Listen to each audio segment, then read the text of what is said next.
Aku tidak menginginkan perawan darah, aku tidak bersinah. Tapi kenapa Tuhan timpakan ini kepadaku?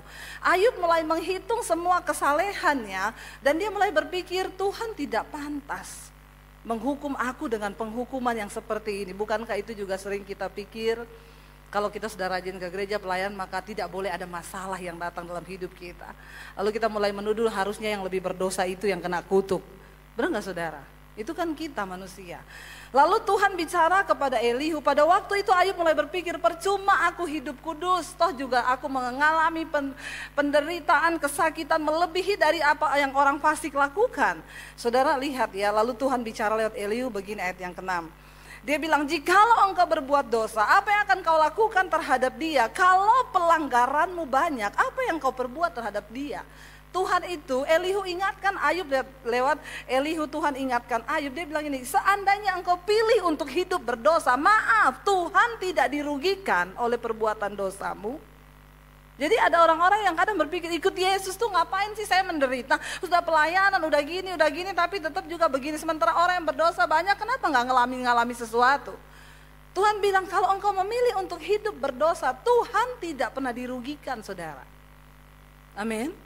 Tidak ada dampak apa-apa dari dosamu. Dia tetap Allah, dia tetap kudus, dia tetap mulia. Bukan ketika waktu kita memilih untuk hidup berdosa, gak pelayanan lagi, gak usah peduli dengan Tuhan. Loh, dia gak rugi loh. Tuhan gak rugi. Sebaliknya ayat ini berkata, coba ayat yang berikutnya berkata begini saudara, ayat yang ke-7. Ya, kita baca sama-sama ayat yang berikutnya berkata, jikalau engkau benar, apakah yang kau berikan kepada dia, atau apakah yang diterimanya dari tanganmu? Sebaliknya, kalau engkau hidup benar, engkau berbuat baik, maaf, Tuhan tidak diuntungkan dari perbuatan baik, saudara. Karena Alkitab berkata, perbuatan baik kita itu seperti kain kesumbah di hadapan Tuhan. Amin. Kalau kita berkata aku sudah bayar perpuluhan, saudara bukan, jadi banyak orang berpikir waktu saya bayar perpuluhan Tuhan untung, sorry engkau bayar perpuluhan yang untung bukan Tuhan, amin. Bener gak? Emang Tuhan untung, dia butuh duit? Tuhan gak butuh duit. Jadi jangan berpikir gini, Tuhan aku bawa persembahan persepuluhan ya, awas kalau engkau tidak berkati aku loh. Maaf loh saudara. Apakah Tuhan yang untung? Engkau mau buat Tuhan gak pernah tertarik dengan uangmu. Gak ada ayatnya dikatakan waktu engkau berikan persembahan 5M, sorga bersorak-sorai. Hello, siapa yang bersorak? Gak usah dijawab. Di dalam hati saja. Lo bener gak saudara? Ya. Lalu apa yang menguntungkan Tuhan? Enggak, Tuhan tidak pernah, dia tetap Allah, dia tetap mulia, mau kita buat baik, Tuhan gak pernah untung. Jadi jangan berpikir, aku bayar perpuluhan supaya usahaku diberkati, rumah tanggaku diberkati. Awas kalau engkau gak berkati aku Tuhan, maaf. Orang itu agamawi, kalau kita hidup sebagai orang yang mengenal Tuhan, Kristen yang membangun hubungan dengan Tuhan, maka kita akan berkata begini, kenapa saya beri perpuluhan? Karena aku sudah diberkati. Amin. Lo sebenarnya kan dari hidup kita ini bukan cuma 10 punya Tuhan, 100%. Bahkan nafas kita tuh punya Tuhan, bener gak? Nah kenapa kita memberi persembahan? Bukan supaya diberkati, karena Tuhan sudah memberkati, bener gak? Jangan main judi sama Tuhan. Amin. Nah, orang ditanya kenapa ke Gunung Kawi? Biar diberkati, anak-anak diberkati, bisnis diberkati. Kenapa ke gereja? Biar diberkati. Terus kalau Tuhan gak berkati, masalah buat lo. Halo saudara, enggak. Kekristenan itu harus mencapai satu tingkat kedewasaan kita mengenal Tuhan dengan benar. Amin. Lalu ayat berikutnya bilang begini saudara, ya, Elihu menegaskan lagi kepada Ayub, coba ya, jika engkau, ya, ayat berikutnya, ya, hanya orang seperti engkau yang dirugikan oleh kefasikanmu, dan hanya anak manusia yang diuntungkan oleh kebenaranmu. Tuhan dapat apa? Kalau engkau berbuat dosa, engkau fasik, yang rugi siapa? Ya dirimu sendiri, benar gak saudara? Ya kayak tadi kesaksiannya Frankie, ya saya gak memikirkan dulu saya bertindak bodoh, ya yang rugi siapa? Kan dia. Emang Tuhan rugi sekarang? Pengikutnya Tuhan jadi sedikit karena Frankie jatuh? Kan enggak, benar gak saudara? Harganya mahal untuk dibayar. Makanya sebelum kita jatuh ya tadi dia pesan, pikir dulu. Karena setiap hal keputusan yang kau ambil itu ada resikonya. Ada risiko. Jadi sebelum melakukan sesuatu, Tuhan gak rugi kalau engkau berpilih untuk berbuat dosa. Sekarang ini ada banyak orang Kristen yang terus bermain-main dengan dosa. Sorry saudara, Tuhan gak rugi. Dan makanya ayat itu berkata, Yesus bilang begini, pada satu saat nanti aku akan berterus terang. Loh kenapa Tuhan baru berterus terang pada hari penghakiman? Apakah dia gak tahu selama ini kita berbuat dosa? Dia tahu, tapi kenapa dia baru berterus terang? Dia tunggu kita bertobat. Amin. Jangan sampai ketika hari penghakiman baru dia berterus terang. Loh saya baca ayat itu saya terkesima dengan kata berterus terang. Loh kenapa Yesus baru berterus terang pada zaman akhir ketika di hadapan semua orang ada hamba-hamba Tuhan berkata, aku bernubuat demi namamu, aku sembuhkan orang sakit demi namamu, aku bangkitkan orang mati demi namamu. Lalu Tuhan bilang, aku tidak mengenal engkau, enyah engkau daripadaku, hai engkau pembuat kejahatan. Maaf, Tuhan Yesus berkata, saat itulah aku akan berterus terang kepadamu. Loh kenapa Tuhan gak berterus terang dari sekarang? Apakah karena dia gak tahu? Dia tahu. Makanya saya bilang tadi, kayak bilang, ya bedanya ada orang yang mau jujur, ya dia dosa-dosa, tapi kan yang masih munafik sampai sekarang masih banyak nggak? Nggak usah angkat tangan di sini. Bener nggak saudara? Tapi pada akhirnya tuh kita akan diuji. Sekarang lagi terjadi persengitan di antara hamba-hamba Tuhan saling menghakimi, yang ini benar, yang ini sesat. Saya bilang nggak usah, hamba Tuhan nggak usah saling menghakimi. Setan ketawa, Yesus nangis loh. Benar nggak saudara? Saya bilang satu orang bikin status di Facebook, saya bilang sudah stop, jangan saling menghakimi. Kenapa? Pada satu saat nanti kita semua akan berdiri di hadapan tahta penghakiman Kristus.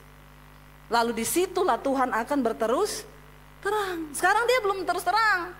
Ya, jadi orang-orang pada tanya sama saya, Bu ini yang benar pendetanya yang mana sih? Ini gerejanya yang benar yang mana? Saya bilang ikut Yesus saja. Ya, enggak usah lihat-lihat kanan kiri, nanti engkau bingung sendiri. Lah saya mau harus ikut yang mana ini Bu? Ya ikut Yesus. Makanya jangan lihat manusia, amin. Apa itu Kristen? Ya engkau mengenal Tuhan, engkau mengenal Bapamu siapa. Satu saat Tuhan bilang semua akan ditunggang balikan. Tidak ada satu gereja, tidak ada satu denominasi yang akan berdiri. Supaya kita hanya melihat bahwa kebenaran itu hanya ada pada Tuhan. Dan bukan apa-apa, di akhir zaman ini semua kemunafikan akan dibongkar sama Tuhan. Jadi saudara mending kita hidup lurus-lurus aja. Tuhan bilang di sini gini, hanya orang seperti engkau yang rugi kalau engkau berbuat jahat, engkau hidup dalam kemunafikan. Kita yang rugi karena apa yang engkau tabur itu yang akan engkau tuai. Dan hanya anak manusia yang diuntungkan oleh perbuatan baikmu. Tuhan gak untung. Tuhan gak pernah untung saudara. Ya hanya manusia, sesamamu manusia yang untung karena perbuatan baikmu, bukan Tuhan. Lalu ayat berikutnya ini saudara yang saya tangkap waktu saya lagi bertanya kenapa kami yang kecelakaan, kenapa kami yang gini. Tuhan itu Alkitab bilang begini, orang menjerit oleh karena banyaknya penindasan, berteriak minta tolong oleh karena kekerasan orang-orang yang berkuasa. Tetapi apa ayat yang berikutnya berkata, tapi tidak ada. Coba lanjut ayat yang berikutnya. Ini multimedianya harus dikasih minum susu yang banyak ini, biar agak cepat ya. Tetapi orang tidak bertanya, di mana Allah yang apa? Yang membuat aku dan yang memberi nyanyian pujian di waktu malam. Sering kali kita semua hanya menjerit mencari Tuhan waktu kita dalam kesesakan. Benar nggak? Kita harapkan pertolongannya, kita harapkan campur tangannya. Tetapi ayat ini berkata, tidak ada yang bertanya, di mana pribadimu Tuhan? Aku rindu kenal engkau, aku tidak butuh apa-apa tapi cuma pengen kenal pribadimu. Itu loh saudara, Tuhan tegur saya dari ayat ini. Kamu pikir karena semua kebaikan, waktu itu saya pikir Tuhan saya mau pelayanan loh. Saya udah nyanyi lagu rohani loh, sudah penyembahan loh. Di mobil saya gak ada lagu-lagu duniawi loh. Kenapa saya ditabrak, kenapa coba? Ya, saya pikir semua kesalehan saya udah saya keluarin sama Tuhan tuh. Ya, lalu Tuhan jawab saya dengan ayat ini saudara. Kita cari pribadi Tuhan yuk, kenali dia secara utuh. Supaya waktu gereja mulai kocar kacir, doktrin yang ini mulai bilang begini, yang itu, Anda gak usah bingung karena engkau kenal siapa Tuhanmu. Amin. Kenali Tuhan. Dan orang-orang yang mengenal Tuhan, saudara, ya engkau akan tetap berpegang pada Dia apapun yang terjadi. Ya engkau akan tetap teguh berpegang pada Tuhan. Saya tutup dengan satu kesaksian, saudara. Kita ini dikasih kesempatan hidup hari ini, saudara, ya sudahlah, yuk kita memang benar-benar harus kenal Tuhan.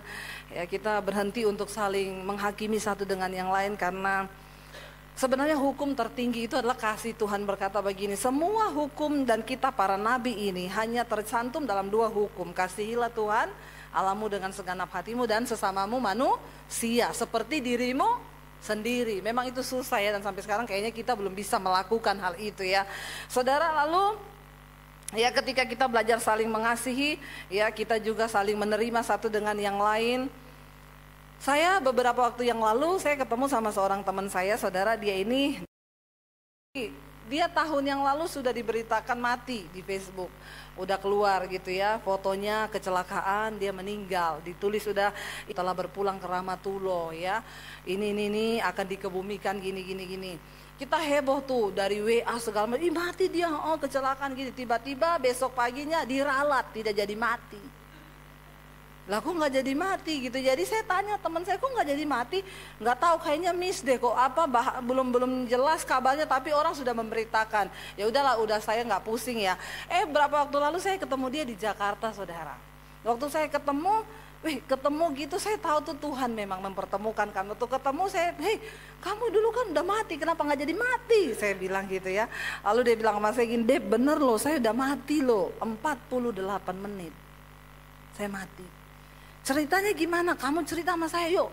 Memang bukan kebetulan nih kita ketemu. Lalu dia bersaksi. Saya bilang, kamu pernah mati 48 menit, pasti kamu mengalami sesuatu.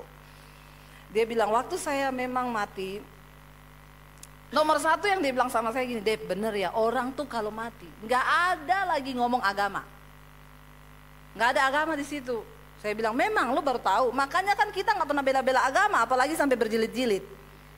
Ya, nggak usah bela agama, saudara, kan agama tidak akan menyelamatkan orang, termasuk agama Kristen. Amin. Kenapa nggak ada amin? Yang kenceng aminnya. Supaya saudara itu bangun dari tidur, jangan cuma puas jadi Kristen, tapi kenal Tuhan dengan benar. Lalu saya bilang, emang nggak ada? Iya, jadi ceritanya gini deh, waktu saya mati, saya lihat jasad saya tergeletak di jalan raya, itu berdarah-darah. Saya lihat istri saya datang, saya lihat teman-teman datang pada nangis gitu ya, tapi itu nggak lama. Tiba-tiba ada 2 orang pakai baju putih jemput saya. Ya, jadi saudara, dia bilang gini, memang dia udah mati karena istrinya tuh dokter loh. Masa dokter nggak tahu kalau dia mati apa enggak? Istrinya dokter, dia sudah dibawa di rumah sakit, istrinya juga udah periksa dia, ya udah ditetapkan mati. Sudah dikabarin semua keluarga bahwa dia meninggal, sudah bikin tenda di rumah. Sudah diumumin di masjid, innalillahi wa inna ilaihi rojiun, karena dia laki-laki dikatakan almarhum akan dikebumikan ya. Kalau perempuan almarhumah, kalau banci aluminium. Jadi jangan jadi banci ya, karena Anda sebutannya nanti aluminium. Aluminium itu cuma buat bikin lemari ya, tidak ada tempat di sorga. Bertobat. Lalu sudah diumumin saudara, udah dibikin tenda segala macam, tiba-tiba dia hidup. Jadi dia cerita gini, dia dibawa di tingkat langit pertama. Dia bilang di tingkat langit pertama itu, Dep, yang saya lihat orang-orang yang sudah mati.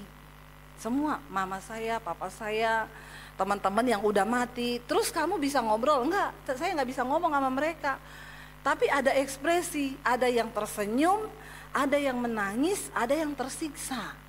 Mungkin sesuai amal perbuatan mereka di dunia.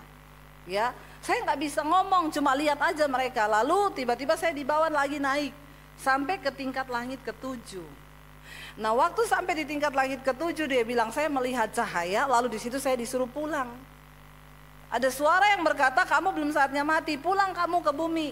Lalu saya balik lagi ke bumi. Saya tahan dia gini, tunggu dulu. Kamu sampai di tingkat langit ke-7, kamu bilang kamu ketemu cahaya. Kamu ketemu dengan Sang Maha Kuasa berarti, karena dia suruh kamu pulang lalu kamu hidup lagi. Pertanyaan saya, di langit ke-7 itu kamu lihat sosok siapa?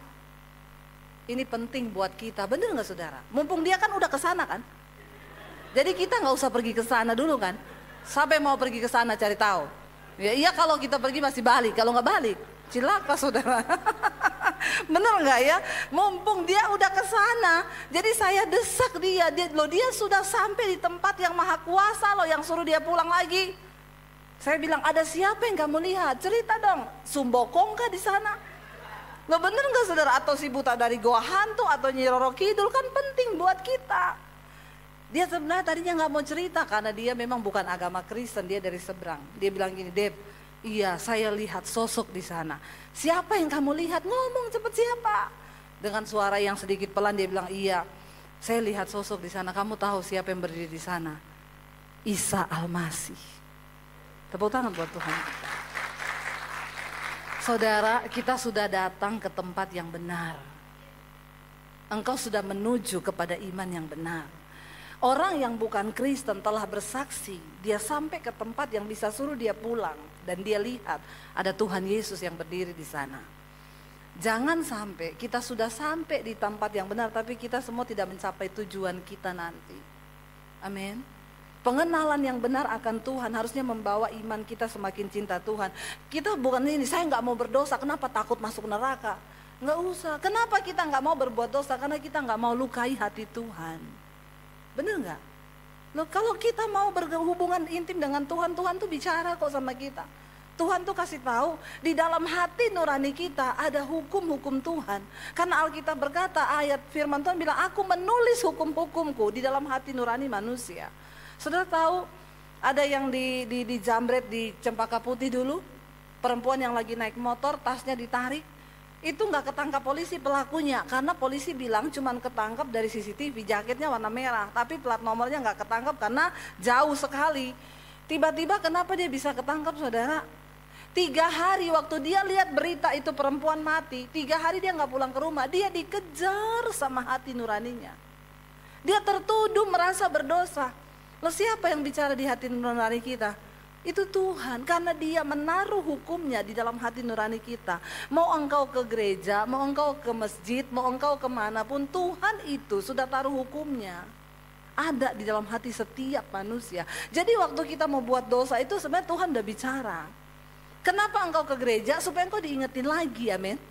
Tapi sebenarnya sudah ada suara Tuhan itu dalam hati kita. Nah, kenapa dia sampai ditangkap polisi? Dia puter-puter nggak mau pulang, merasa berdosa, dikejar hati nuraninya. Akhirnya dia pergi sama omnya di Tangerang. Dia ngomong, Om, ini bukan orang Kristen loh, bukan. Bukan orang yang sekolah Alkitab, bukan. Dia orang yang tidak mengenal Yesus. Dia merasa berdosa, dia pergi ke rumah omnya sambil nangis. Om, aku berdosa. Kenapa? Om lihat berita di TV yang ada perempuan mati di jambret tasnya, itu aku pelakunya. Om, antar aku ke kantor polisi. Saya yakin orang kayak begini ini masuk surga, saudara. Amin. Kenapa? Saudara ingat nggak Yesus berkata orang Farisi berdoa sama pemungut cukai. Mereka sama-sama berdiri di pelataran Tuhan. Yang satu doanya begini, aku bersyukur kepada Tuhan, aku hidupku nggak kayak pemungut cukai itu loh. Aku bayar perpuluhan, aku kasih persembahan, aku berdoa setiap hari, aku berpuasa. Sementara orang cukai ini datang ini, Tuhan, aku untuk menginjak pelataran-Mu saja aku tidak layak. Tuhan bilang, doanya siapa yang didengar? Doanya siapa? Orang yang merasa dia nggak layak, ya. Agama membuat kita jadi sombong rohani. Tetapi pengenalan yang benar akan Tuhan membuat kita ini nggak ada apa-apanya di hadapan Tuhan. Nah, karena kita merasa Tuhan itu segala-galanya, kenapa kita nggak mau bersinah? Kenapa kita nggak mau nyolong? Kenapa kita nggak mau berdosa? Karena kita nggak mau nyakiti hati Tuhan. Amin. Nah, saya bisa nggak bersinah? Bisa, saudara. Saya ini cantik loh, banyak yang senang. Langsung senang ya dibilang begitu ya. Kayaknya langsung wihihihi ya. Kenapa, saudara? Loh, saya bisa, saudara, melakukan orang nggak tahu, saya bisa diam-diam kok. Kenapa saya nggak mau melakukan? Saya nggak mau menyakiti hati Tuhan. Dia yang sudah beri segala-galanya buat saya. Kita bikin dosa sedikit aja Tuhan tuh udah bicara, dan kita merasa saya nggak mau lukai hati Tuhan, apalagi kita melakukan dosa yang terlalu bukan. Jadi kenapa? Pengenalan yang benar akan Tuhan akan menuntun kita sampai pada tujuan yang sesungguhnya. Tapi kalau engkau cuma jadi Kristen agamawi, sorry saudara, engkau gak akan pernah temukan tempatnya Tuhan yang sesungguhnya. Kita minta Frankie nyanyi satu lagu lagi ya. Eki, nyanyi lagu itu loh, putih penuh cahaya. Yuk ya, satu saat kita akan pergi ke sana saudara ya. Ini lagu saya suka sekali. Ya, dan kita satu saat akan pergi ke tempatnya Tuhan di sana. Tidak ada air mata, tidak ada duka nestapa ya. Yuk, selama kita hidup di dunia, kita mau kejar perkenanan Tuhan. Kita bangkit berdiri sama-sama.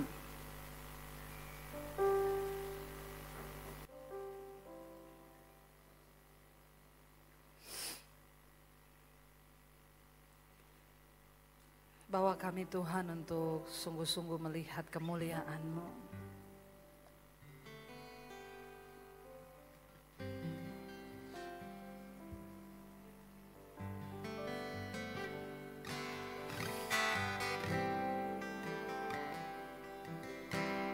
Putih penuh cahaya,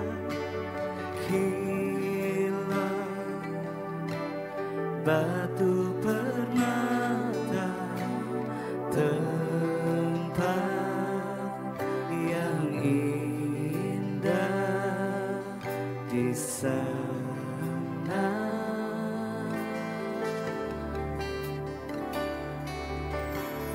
Hidup tanpa air mata tiada, duka nestapa selamanya bersama Dia.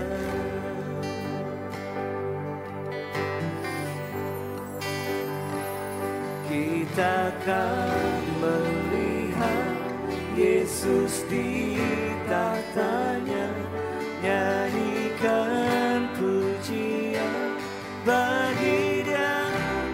Kudus, kuduslah Tuhan,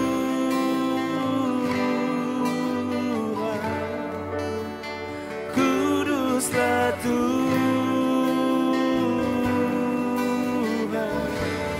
kudus, kuduslah Tuhan,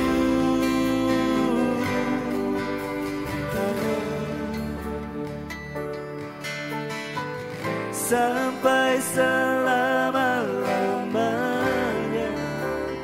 Kuduslah Tuhan. Sekali lagi saudara katakan sama-sama pujian.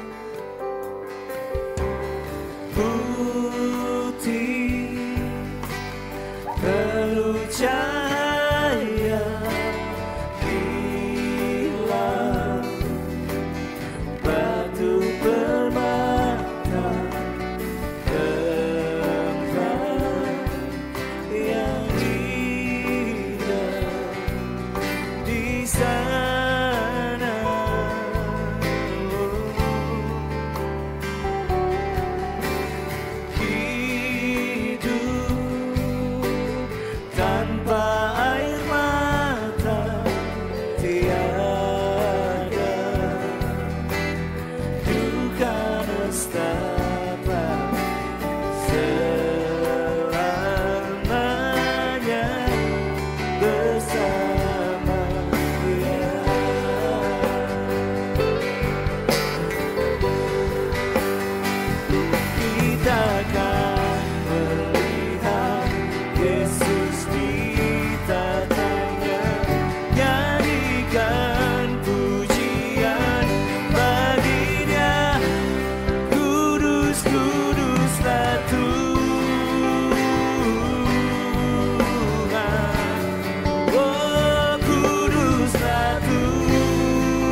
satu pun yang bisa merubah kekudusan-Mu Bapa.